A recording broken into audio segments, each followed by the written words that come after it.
Hey everyone, welcome back. It's Dean and Andrea, and today we're doing another furniture flip, but this time we're going to do something unique. So a lot of you have been asking for more specific details about our process, and in this video we're going to spend a little bit more time talking about what we actually do and breaking it down for you. And we also want to mention right here on the front end that we've actually made a PDF of the entire process. So if you want this in a written PDF, a downloadable form, then you can go ahead and check out the link in the description. So with that, let's go ahead and get started. So step one would be to grab your best buddy in the whole wide world. Well, it's not exactly a necessity, but it helps. This part may seem obvious, but we like to put tarps or drop cloth down to make sure we don't get any overspray in the area that we're painting. Yeah, we tend to like to paint outside, but obviously you could do this in your garage or in your yard or really anywhere. We like to paint our furniture in batches, usually 2 to 4 dressers or pieces at a time. Part of that has to do with the paint sprayer I use and the amount of paint it takes just to prime the line, which I'll explain later. Yeah, so if you're just getting started, you'll probably want to start with just one dresser. You don't have to get 2 or 4. It just helps us to be efficient. And so in this case, you'll actually see us paint 4 dressers, all the same color. 2 of them have similar hardware, 2 of them have similar bases, because again, we want to maximize our time and the quality of our product. So that leads us into today's flip. The first thing I like to do on any piece is pull all the drawers out and take off the hardware.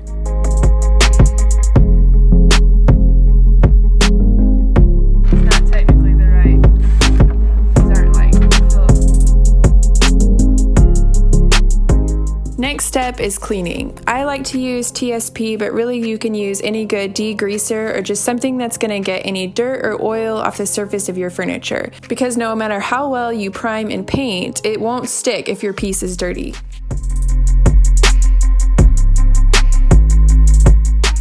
Hopefully by this point you've decided what kind of hardware you want on your piece. If you're keeping the original hardware, there are some different things I like to do to help either clean it up or spruce it up. First, if it's metal hardware that can be cleaned and it just needs a little bit of the tarnish removed, I like to use Barkeeper's Friend just to give the surface a good scrub. Sometimes I love the hardware, but the color is just not quite right. My favorite way to spruce up hardware like that is to use stuff called Rub and Buff. This is a lot more durable than spray painting your hardware, which can tend to flake off with use, and you can also control the amount of coverage and color that you get on each piece. For this dresser, I am doing totally different hardware that has different spacing for the holes, and so I'm filling the old hardware holes with a wood putty. Here you can see I am slightly overfilling the holes, and while you wouldn't do this in most cases of filling holes, I've found that if I want to keep this a one-step thing, I slightly overfill. That way when I sand, you don't see any indentation where the holes were.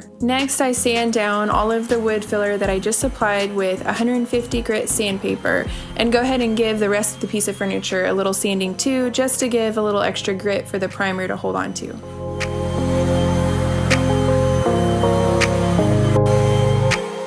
Then wipe everything off with a damp rag just to make sure there's no dust left from sanding.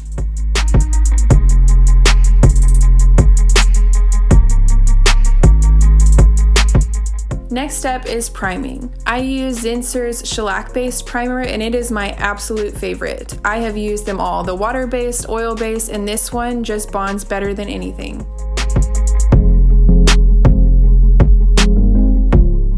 One more note about priming. It is not just for bonding, but it also blocks stains. And so even if you are using a paint that doesn't necessarily need a bonding primer, say a white chalk paint, you still want a primer there to keep the wood tannins from later bleeding through on your lighter colored paint. I like to roll my primer on with a 6-inch foam roller, and because this primer is not water-based and is a pain to clean up, I usually just throw away my roller when I'm done.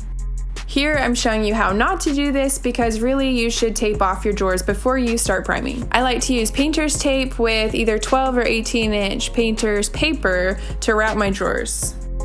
Next comes the fun part, the painting. Now, if you're watching this and you're just getting started out, I don't want you to feel discouraged and feel like you have to have an expensive paint sprayer to be able to do this, because really you can get a great finish if you're using a high quality brush. I have gotten a lot of questions about what kind of paint sprayer I'm using. This is an airless paint sprayer from Harbor Freight. And while my particular model is no longer carried, they do carry a similar option and other brands have them as well. Now, I wouldn't actually recommend getting this kind of paint sprayer just for flipping furniture. We have this from previous home renovation projects, things like painting the entire exterior of a house, all of the interior doors, all of the woodwork, kitchen cabinets, and it's great for large projects like that. But for something like this, it does take a lot of paint just to be able to prime your line, and there are some other options that are just as good, such as the different kinds of HVLP guns. The key is light, even strokes so you can avoid getting drips.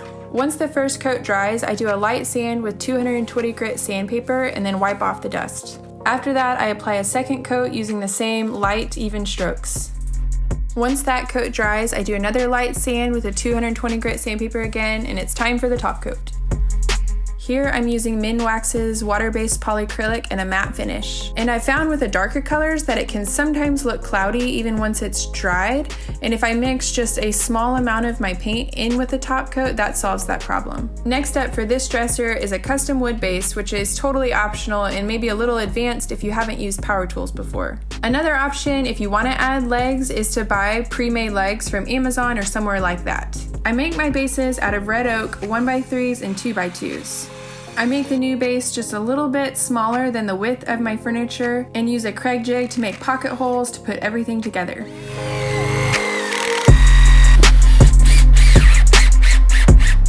Next, I stain the base, and I usually use Minwax's Golden Oak or Provincial, but there are of course several stain options out there and a lot of them look great.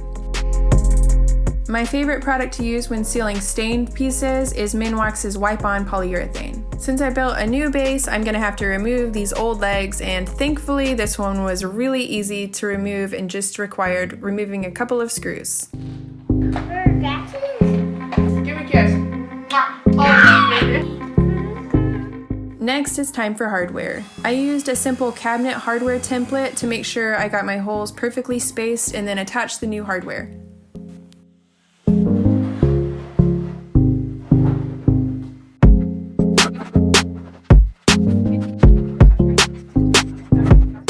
Next, I used my previously made pocket holes to attach the base to the dresser. And with that, it's finished and it's ready for staging and photos.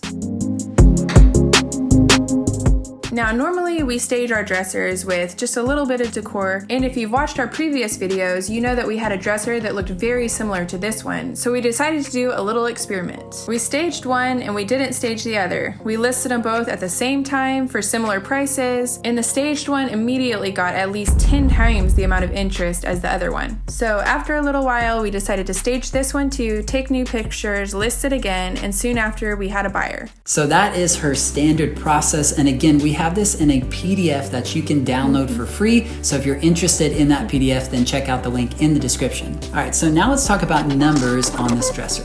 So we found this dresser on Facebook Marketplace and bought it for $25. We put about $65 in materials. That puts us at a total of $90 for our cost. We ended up selling this dresser for $650, making a profit of $560, or approximately 16 Chick-fil-A meals for our family. Yes, that's right. So a lot of you have been asking, well, how do you sell dressers for this much? What can I expect to make? And so I just want to let Andrea talk a little bit about how we started. Yeah, so I actually sold my first dresser for $200, and I was so excited. And so from there, we just grew our skill. We came up with more ideas. I thought of the wood base idea, which really added a unique element that nobody else was doing, and we just kept pushing the price up, and we were still getting a lot of interest, and people were really excited. I will add in there too that there is still an element of the right person coming at the right time, because we still have a piece here and there that I think is like a really great piece, and we end up having to lower the price, and it is what it is. So we sell it, we make a profit, we're still happy with it in the end. So that's it for this flip.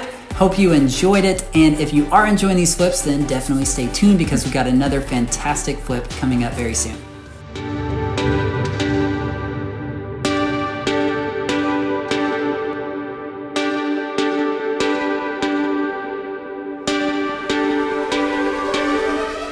Hey guys, welcome back. It's Student and Andrea.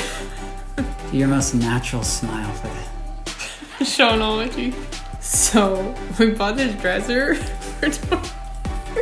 We ended up selling this dresser.